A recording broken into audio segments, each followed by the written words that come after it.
Howdy folks, Hellcorrex here, and welcome to Mercenary Thoughts from the Inner Sphere, episode 80. Alright, today we're going to be talking about it's a Star League mech that's moved in and continues to move along into the Inner Sphere into the later years. We have the Mongoose, the 25-ton mech. It's a nice little scout. Purely eyes and ears type of mech. It can do some other jobs, but mostly it is pure scout. Now let's just delve into this little thing. MON-67. Alright, we have a 812-0. Does not have jump jets, so kinda has a little slight problem when it comes to going into the scouting role. And alright, carries around 10 heat sinks, which are on the engine. Has 88 points of armor, 5.5. It's 1 point short of maximum, so that's not a big deal. It has a medium laser in the right arm, medium laser in the left arm, and a medium laser in the center torso, and a small laser in the head. Alright, so it's purely 100% energy mech. And that makes it a really good mech for long-term operations. That's one thing that's good about this mech that I do like, is that it's able to go through long extended missions, finding different places, strong points, etc., doing raids on shipping, supply lines and that nature without ever having to worry about ammo, which is a very good thing if you're playing behind the lines as like a cavalry or something of that nature. Now, with the 3 medium lasers and a small laser, obviously the biggest drawback of this mech is any type of long-range firepower. It doesn't have the capability to shoot at anything at extended ranges. You know, you're going to find some other mechs out there that, you know, it's like the Thorn, which we've talked about here a while back, which I have a tendency to use the Thorn more because it does have that LRM-5 and it's able to kind of harass things behind the lines or get around the flanks, but it doesn't necessarily have a lot of firepower. Now, the one thing I do like about the Mongoose with those energy weapons is that when it goes into, which I kind of like using it for, is a anti-scout mech. You know, not necessarily has a lot of heavy firepower, but it's got those 3 medium lasers and, if necessary, a small laser.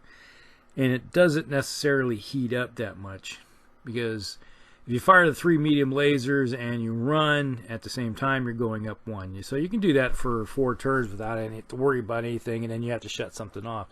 Now, if you get in really close where you can fire that small laser, yeah, you're going up by 1 or 2, because if you walk or run, depending.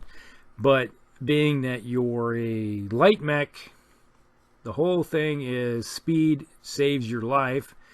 So you're not necessarily going to be doing anything in the walking mode, to be honest with you, unless you're walking into, say, some heavy woods or something of that nature, where you do get the bonus, let's say a +2, +3 due to terrain effects, you know, for adding up your movement and everything together. Then you might consider it. But most of the time I'm usually running this mech because I want to get the hopefully get that +4 modifier to being shot at, because anytime you're being shot at as a light mech, any hit usually is going to cause lots of damage. As you take a couple, even a AC-10 hit, there's, you know, you're going to be losing almost all your armor someplace except for 1 shot into the center torso, and then you're going to be sitting with hardly but 2 points on your center torso. So if you had taken something before that, yeah, you're going to be hurting unit. So you need to be moving as fast as possible to keep the damage down, plain and simple.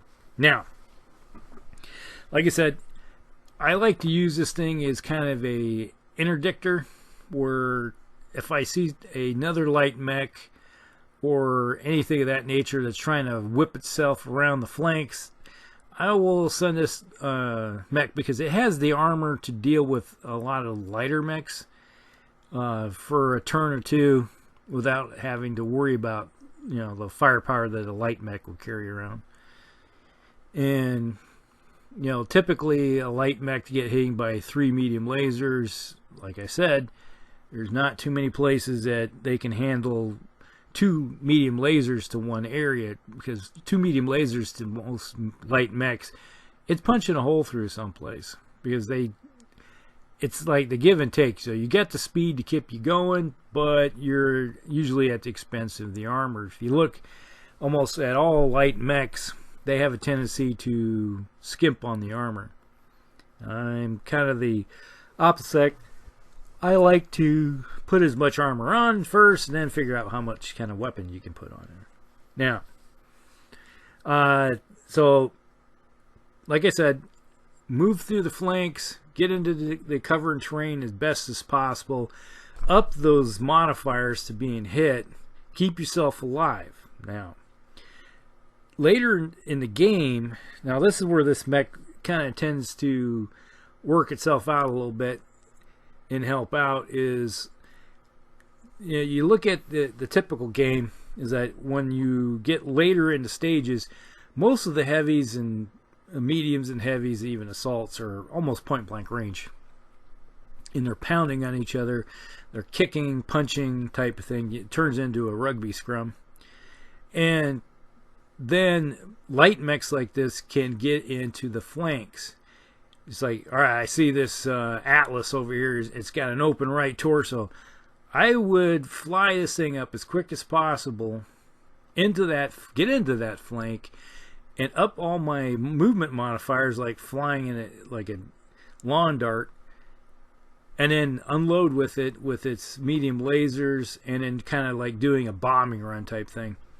Go in, hit hard, and then just keep on flying, turn around, and look at it. It's like, okay, where else on the battlefield can I keep moving and get into another flank of another mech, or get behind another mech, or just help funnel damage into like a right or left side type of thing.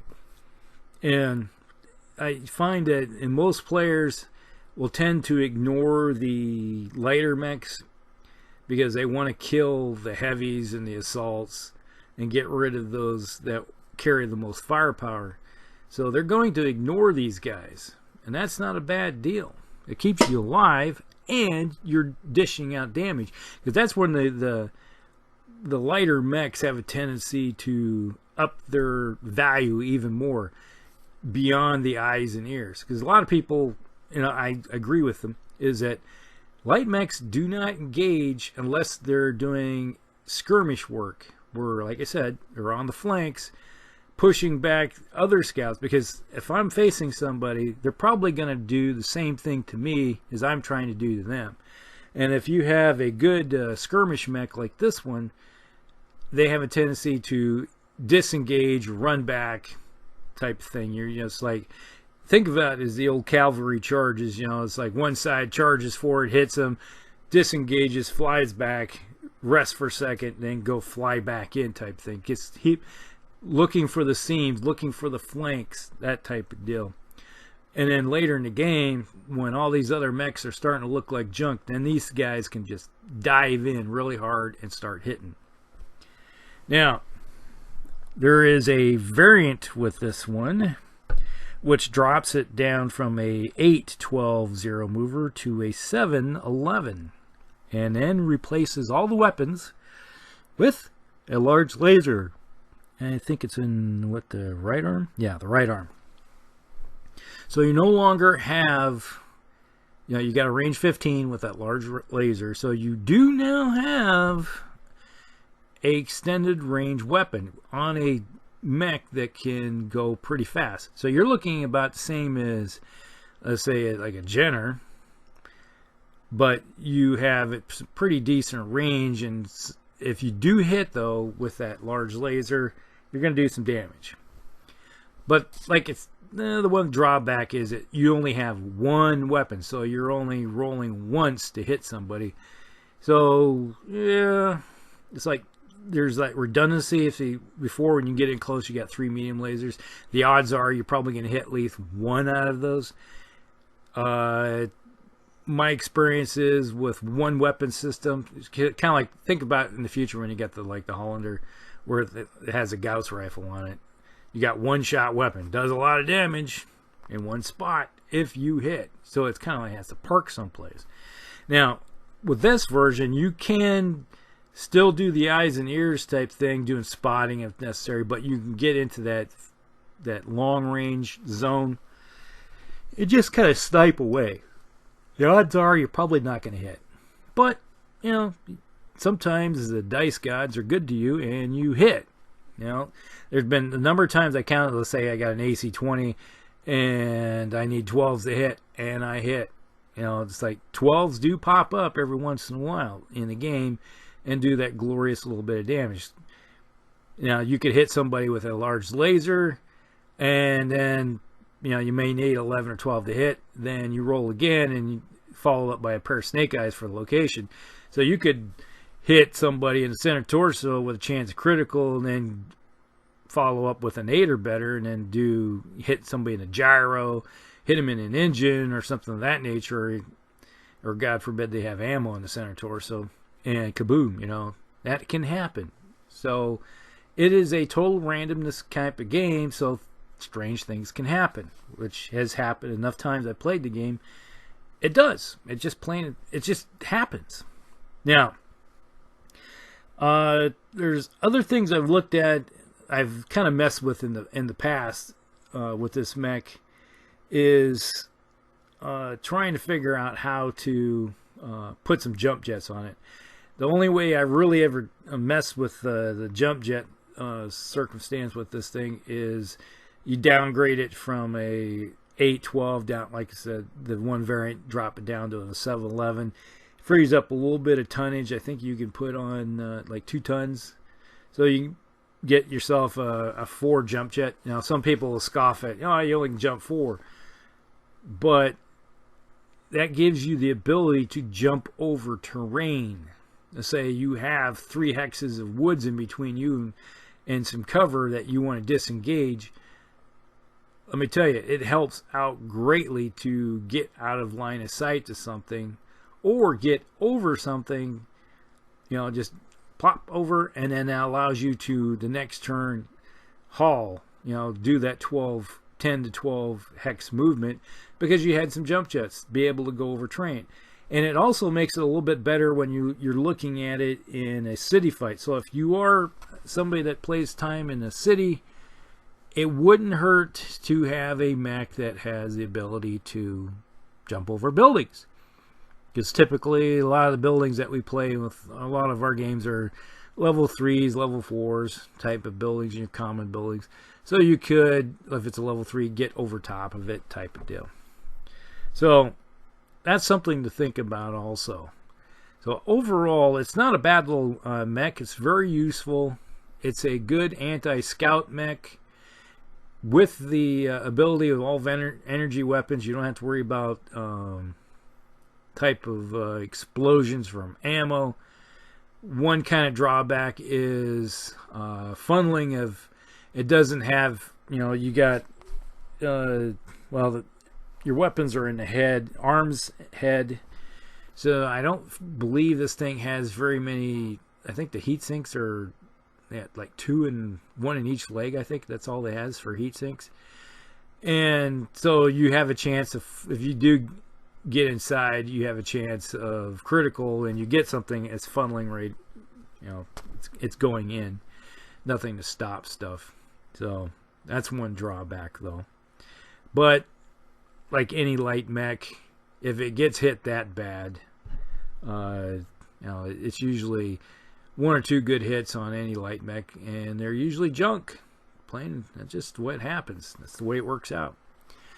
Alright, that's about everything I can think of. So if you like this mech or use it a lot, if it's a nice little Star League mech, if it is a Star League mech, you know, then you're looking at it has Indosteel, ferrofibrous, that type of thing, all the extra little goodies on it, which makes it a really good mech. I didn't even think it has a beagle probe on it, but other than that, it's a decent mech. So if you get yourself a Star League version 1, oh, that's even better. So, but typically you're going to be running around seeing it just the standard one that's out of the 3039 book. And there you go. Like and subscribe, share with your friends, and we'll talk with you later. Alcorrect's out.